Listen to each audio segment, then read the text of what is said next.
Okay guys, so here's the hair. The hair looks amazing. I'm super in love with the hair. It looks incredible and it feels great. So first thing first is I'm going to try to get this cap on, and I'm going to try to make sure it doesn't move. As you guys can see, it's a little crooked. We're going to try to make it work anyway.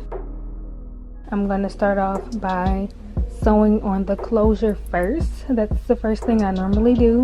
You guys know, again, I'm still trying to get used to doing my wigs myself, but I feel like I've been doing really good. So that's what we are going to do first, is sew on this closure, and then I'm going to hurry up and finish the rest of the hair, and then I'll be back. Okay guys, so the hair is complete. Oh my gosh, look at how full the hair is. It looks so amazing. I'm super in love with the hair. I think I'm gonna co-wash it before I put it on my head. I'm gonna use some conditioner to just co-wash the hair, just to add some extra moisture to the hair. So I'm gonna go ahead and co-wash the hair really fast, and I'll be right back. Okay guys, this is how the hair looks now. It looks so good. I really just love this wet look. Like, it just looks super amazing.